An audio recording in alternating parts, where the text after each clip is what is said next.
Okay. I'd like to call the regular meeting of the Planning Commission of April 27th together, and we'll start with the Pledge of Allegiance. It sounds very echoey. And we can all say it. I pledge allegiance to the flag of the United States of America and to the republic for which it stands, one nation, under God, indivisible, with liberty and justice for all. Thank you. Deputy City Clerk. Oh. Would you administer the oath of office to the newly appointed commissioner?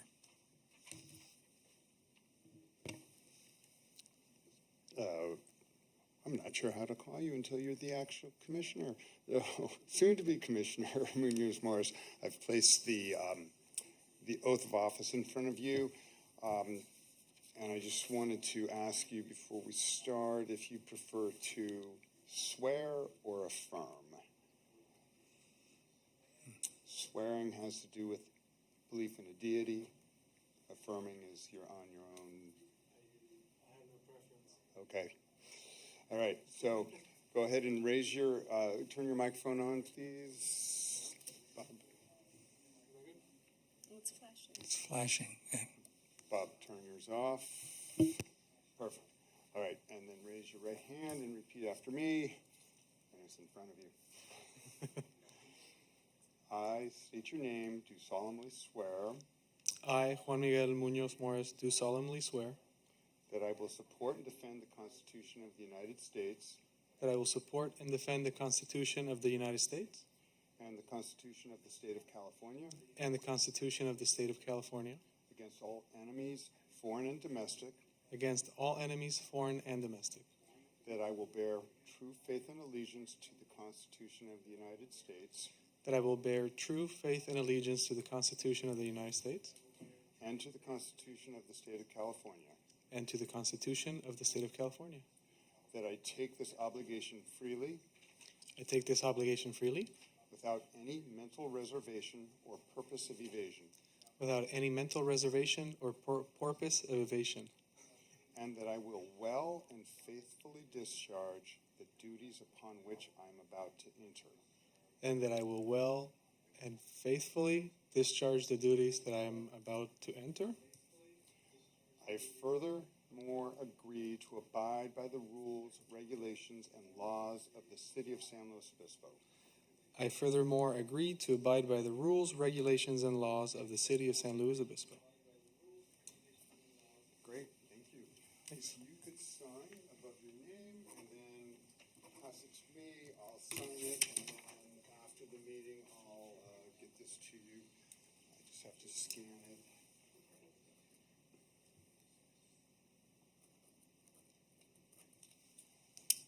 And I know that there's an echo, so after we get through the next bit, I will go see if I can take care of that. Well, I really want to welcome you here. Thank you. It's dangerous service, but it's fulfilling in its own way, I think. And we're all learning as we go along, and there's plenty to learn. Luckily, we got really good staff, and they prepare us really well, and we pretend we understand what's going on. And bit by bit, we actually learn a little bit, so that's fun. Can I just quickly ask what brought you here? Sure, yeah. So many years ago, my family moved to the States from Spain, and we ended up in the Atascadero. So then I went through high school there. I went to Cal Poly, undergrad, moved away from the area. And while I was away most recently, living up in Morgan Hill, I served on their planning commission for the last 4.5 years, something like that. I generally had an inclination towards public service. I work for the county, so this was just kind of a natural extension of a personal interest that I've always had in planning and development but never really pursued academically. I just went in other routes. And I was lucky enough to be appointed up in Morgan Hill, and just it was a fantastic experience. So when my family relocated here to San Luis Obispo, it was just a no-brainer for me to try to continue that work. So very happy to be here and to learn from all of you what's going on locally and you know how San Luis Obispo ticks. So, Great. Well, I hope we can match your experience. I'm sure you surpass it. That's so good. I'm glad you're here. Thank you. So we move on then to the election of a chair and vice chair, because each year we have to elect a chair and vice chair for a one-year term. I do hear the echo. So do we have any nominations for the position of chair? Steve? Uh-oh, okay. I would like to nominate Vice Chairman Nick Quincy to be the chairman of the Planning Commission. I'll second that.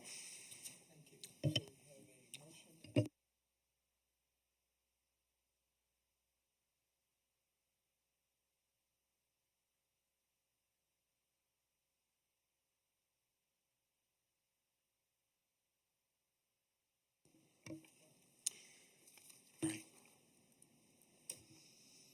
Commissioner Khan,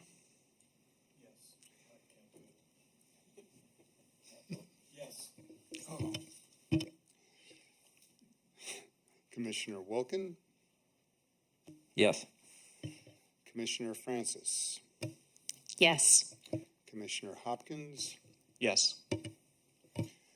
Commissioner Munoz Morris, Yes. Vice Chair Quincy, Yes. Chair Jorgensen. Yes. Motion passes. So we have a new chair. Now, does this chair vacate right at this moment, since we have a new chair? It does. Perfect. The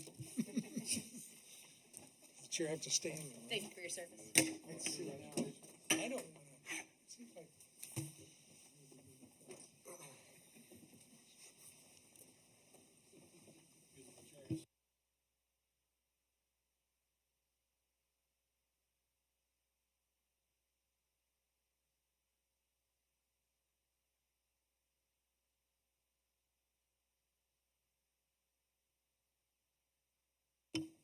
Well, do we have a nominee for vice chair? Yes, I would like to nominate Commissioner Khan for vice chair. And I'll second that.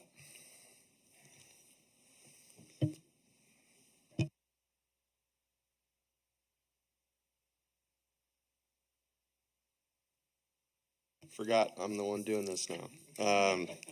So can we get a roll call? Commissioner Wilkin,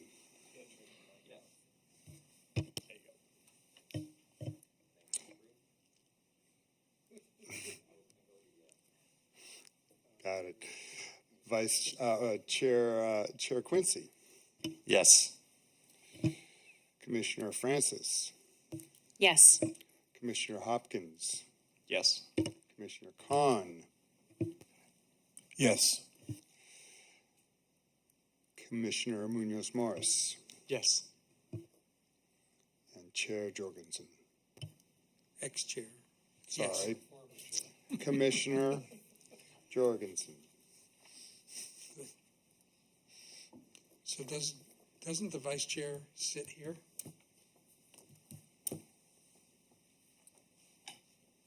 There or there.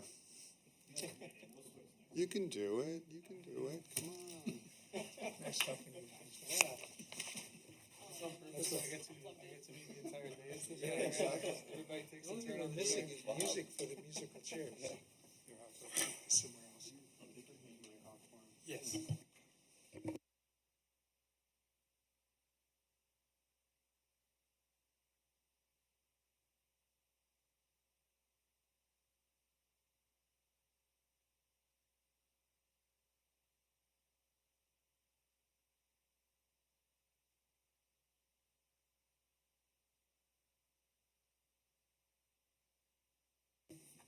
All right. Well, before we start, I want to say thanks to Bob for shepherding us through a difficult time through Zoom appearances, and I'm sorry I get to be the one that enjoys the in-person. But thanks, Bob. So, do we have any public comment for anything not on the agenda? We have no public comment. Okay. So we'll go to the consent agenda. Does anyone have any comments on the minutes? Do we have a motion on the minutes? I move to approve the minutes. And I'll second that. Do we do a roll call or do we just, can we verbal? Your style, you can go ahead and do a verbal, just, All right. it's fine with me. Okay. So, Well, generally, so if you want to do a verbal, ask if there's, if there's any opposed, and that will help us out. all right. All in favor, say aye. Aye. Anyone opposed? Motion passes. Okay, moving on to public hearings. Any court challenge to the action taken on public hearing items on this agenda may be limited to considering only those issues raised at the public hearing or in written correspondence delivered to the City of San Luis Obispo at or prior to the public hearing. If you wish to speak, please give us your name and address for the record, and please limit your comments to 3 minutes. So, do you introduce the item? You can go ahead and introduce the item, and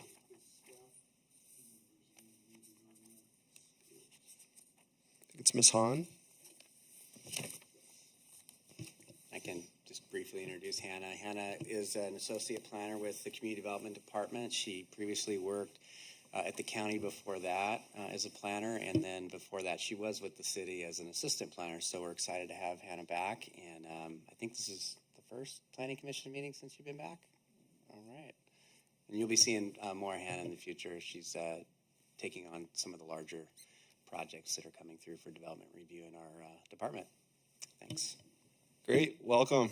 I'm familiar with Ms. Hahn from the county, and she did great work, so I'm excited to work with her here. Thank you, Tyler and Chair Quincy. Good evening, members of the Planning Commission. As Tyler had mentioned, my name is Hannah Hahn, and I will be presenting on today's hearing item. The applicant, Andrew Davies, has applied on behalf of Planet Fitness for a conditional use permit to establish a large-scale commercial recreational use. And it is staff's recommendation that the Planning Commission adopt the draft resolution approving the use permit subject to the findings and conditions of approval. The project is a request to establish the use in an existing tenant space within the Marigold Center, which is also located in the community commercial zone. The tenant space shown here in the yellow outline is adjacent to what is currently Vaughn's. Surrounding uses include retail, restaurants, medical offices, and personal services within the shopping center, and offices, a bank, and residences on adjacent properties. The project is a 24-hour gym that provides amenities for general fitness. Planet Fitness is focused on cardio training and would provide equipment such as treadmills, elliptical trainers, and step trainers. In addition to the large number of exercise equipment, personal services and facilities such as restrooms and showers would be available. Provided here is the project site plan. There are no proposed site improvements. Any improvements would be limited to the interior and exterior of the tenant space. As noted in the staff report, the Marigold Center includes more than a sufficient number of parking spaces to serve all existing and proposed uses. Approval of the original development for the shopping center included a 15% parking reduction, as it was anticipated that patrons for different businesses within the center would likely overlap. Therefore, the cumulative parking requirement would not be necessary. After accounting for all of the latest uses in the shopping center, there are a total of 700 required spaces with 59 surplus spaces available. Provided here is the proposed floor plan. The floor plan includes an open area for exercise equipment and designated rooms for circuit trainings, personal services, restrooms, and showers. The zoning regulations require that large-scale commercial recreational uses over 20,000 square foot in size require a conditional use permit in order to operate within the CC zone. The project is located within the CC land use designation and zone, which are intended to accommodate a wide range of retail and personal services, which serve community-wide needs within pedestrian-oriented shopping centers. As proposed, the project is consistent with the intent of both the land use designation and the zone. The project includes a comprehensive fitness experience through the availability of exercise equipment, services, facilities, and extended hours of operation. The project would also be located within an established shopping center along the Broad Street corridor. These aspects would accommodate patrons located throughout the city as intended by this land use designation and zone. As a part of the review, staff has identified potential noise-related impacts due to the project's 24-hour operation. To address these concerns, conditions 2, 3, and 4 are recommended to require that all activities be conducted indoors, that no amplified sound be permitted outdoors. Activities would comply with the noise ordinance, and all doors, windows would remain closed between the hours of 10 p.m. and 7 a.m. The project was determined to be categorically exempt as a Class 1 existing facilities because the project would operate within an existing tenant space with negligible to no expansion of the former retail use. And with that, it is staff's recommendation that the Planning Commission adopt the draft resolution approving the conditional use permit subject to the findings and conditions. This concludes staff's presentation. I am available for any questions along with the applicant, Andrew Davies. Great, thank you. I forgot to ask for ex parte disclosures. So do any of the planning commissioners have any ex parte disclosures of contact with anyone who has provided information to the commissioners not on the record so that information may be used as part of the decision-making process? Seeing none, we can move on to questions of staff. So do any commissioners have questions of staff? Starting with the vice chair. Thank you. As far as the hours of operation go, how does someone get inside the facility at 3 o'clock in the morning? Is there staff inside at 3 o'clock in the morning? Oh, okay. And so they'd have the doors would actually be opened? Okay. Cool. That's all I had. Next, going to Commissioner Wolkin. Thank you. I noticed in the staff report there was mention of a parking survey that was done, and I just wanted to know if the parking survey assigned spaces to any tenants that are spaces that might be vacant currently. I just wanted to know if any vacant spaces were accounted for.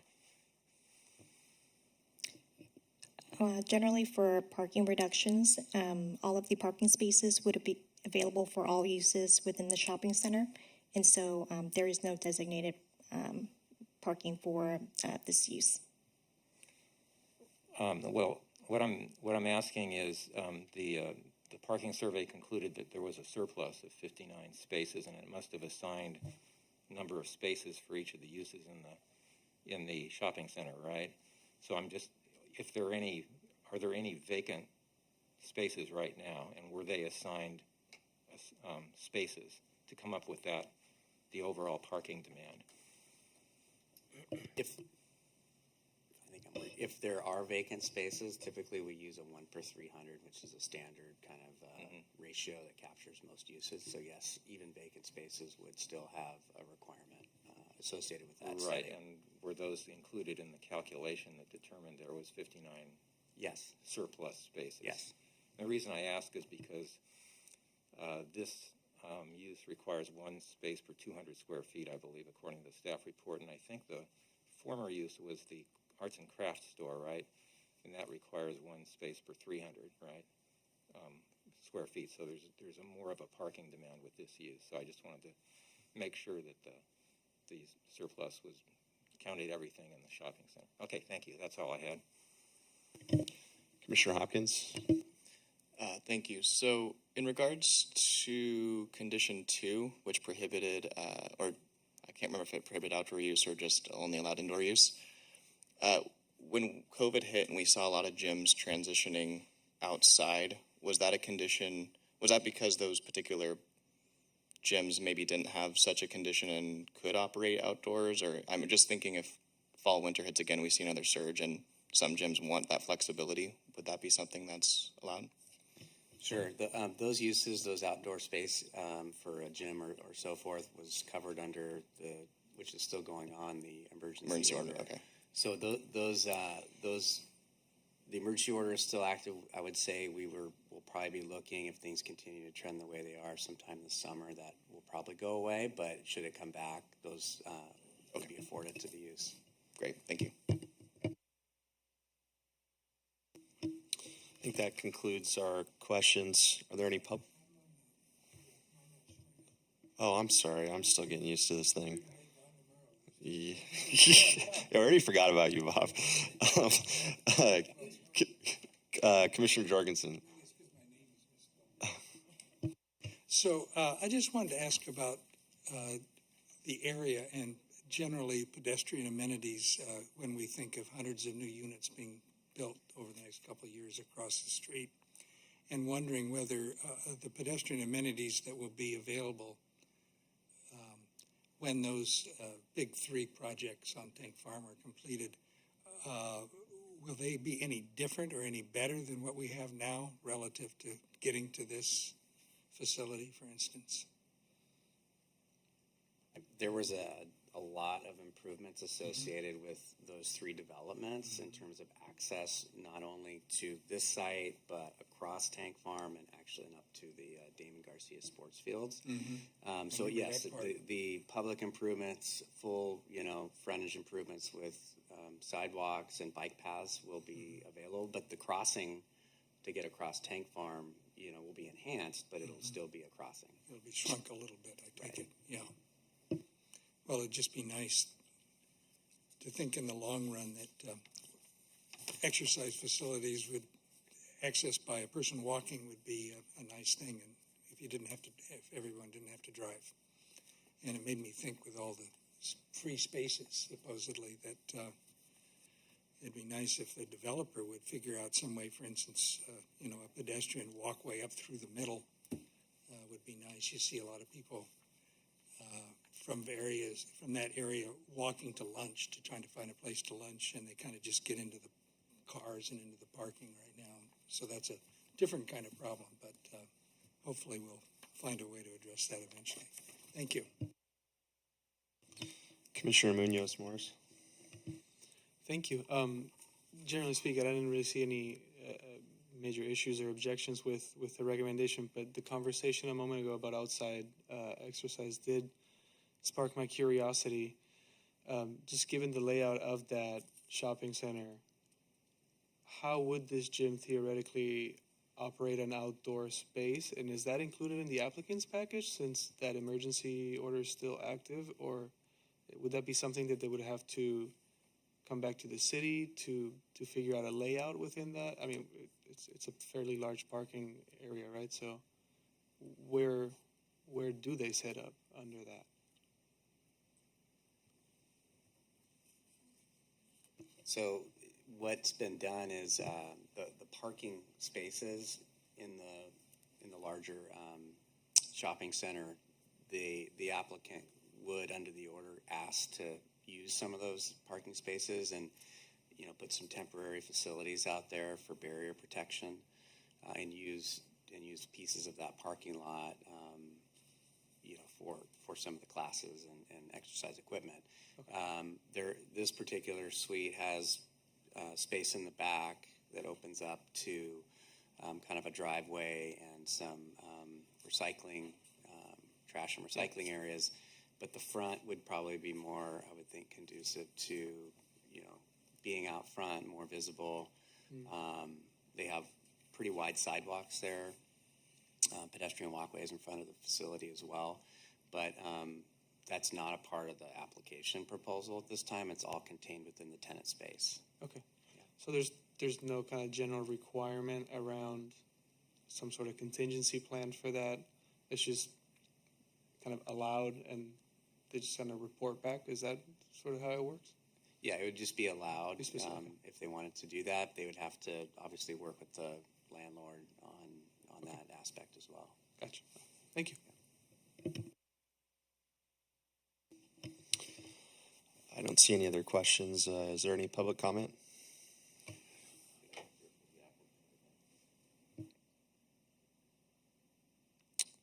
I think he's right. So is there an applicant presentation?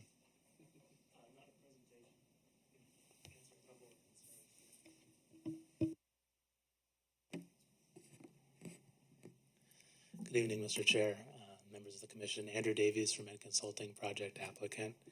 If I may, I might just respond to a couple of questions or concerns that the Commission has brought up. In regards to, first, the noise, concerns with hearing noise from outside the building. Generally in the gyms lately, everybody's wearing their own music, so any music that would be playing is pretty low, so it wouldn't be heard from outside the building. As far as staff, there will always be 2 staff members, even overnight. The manager is always present, as well as somebody to clean the equipment. Commissioner Wilkin, you had asked about parking as well. The survey did include, I believe there were 2 vacant sites at the time, which we applied the general parking standard for that. In addition, fitness centers usually have a heavier or more intensive use per code, but oftentimes that's for other types of fitness centers. There's no classes at Planet Fitness, so there's not a large amount of people coming and going at one time and kind of crossover if you have a class ending and beginning at the same time. So we haven't had as much of an issue with parking, although we do have to comply with the standards that the city's adopted. And then Commissioner Munoz-Morris, in regards to outdoor equipment and classes, again, there's no classes, so there wouldn't be, I don't anticipate anything outside. We still have to go through the building permit process and then construction, so hopefully we're at a different point where we wouldn't have to do anything outside, but to address that concern as well. And also, I wanted to say that in speaking with the franchisor, we'll agree to abide by all the conditions in the resolution as well. I'm happy to answer any other questions you might have. Do we have any questions of the applicant?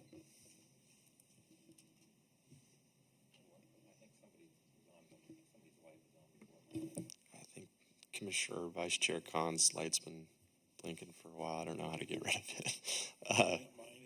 Yeah. Oh, they switched seats. It's actually Jorgensen's. Oh, I see. Okay, so, okay. Commissioner Wilkin. Thank you.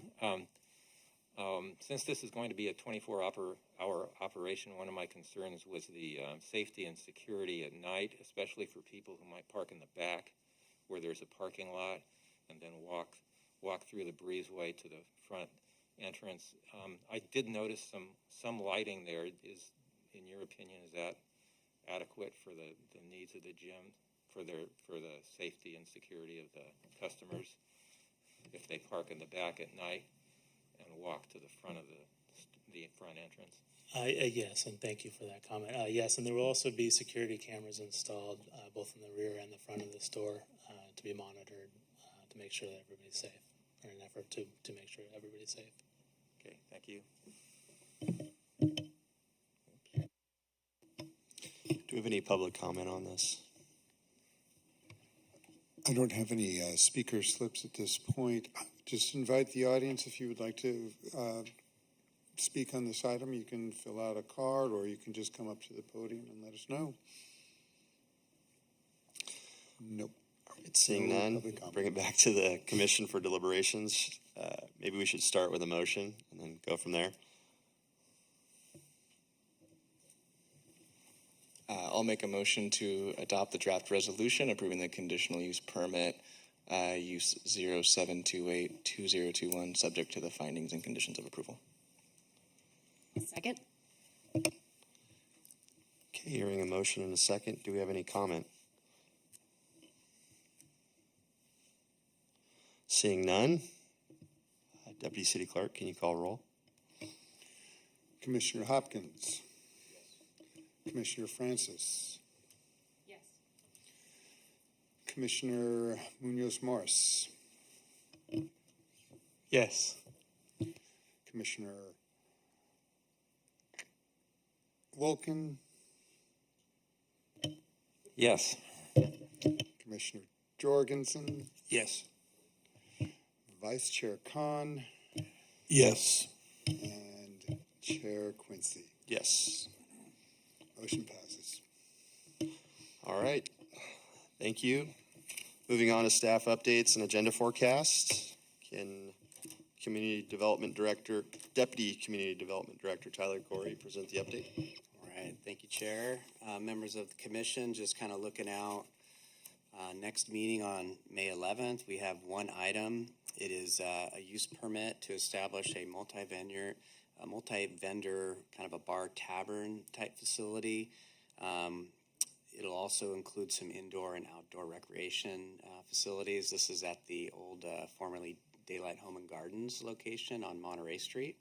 So that building is proposed to be kind of repurposed for some different uses there. So that we have just one item on the 11th, and then looking out to the second meeting in May on the 25th, we have currently two items. One item is an appeal. This was an appeal of a director approval for a minor development review, which was included 2 new homes over off of Johnson. And so that'll be before you then, as well as design review for a new auto dealership, a Tesla dealership located out at 1381 Kiowa-Keene, kind of in between the BMW and the Mercedes. It's a vacant site out there between those two existing dealerships. And then kind of looking out into June, currently we do have a couple of, we have agenda items scheduled all the way through June. So just kind of touching on the June 8th meeting, we have a couple big items. One of them is the inclusionary housing ordinance update. So that should be ready to go. And then we also have some changes or updates to the city's clean energy ordinance.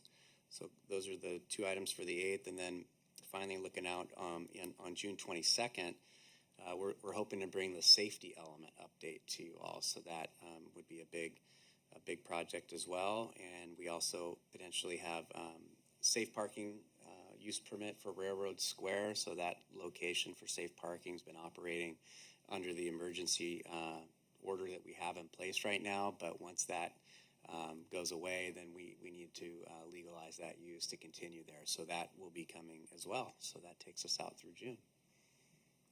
Question? On the auto on May 25th, is that a Porsche dealer? It's Tesla. Tesla. Oh, okay. Thank you.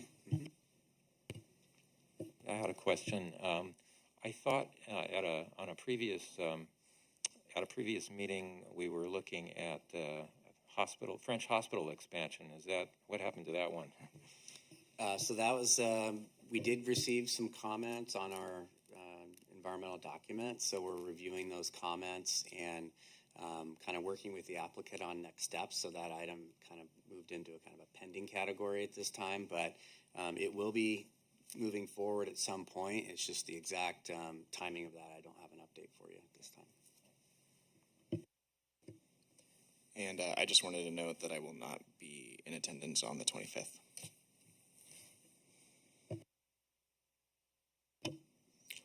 Okay. I think that does it. The next regular meeting of the Planning Commission is scheduled for May 11th at 6 p.m. in the council chambers at City Hall, 990 Palm Street in San Luis Obispo.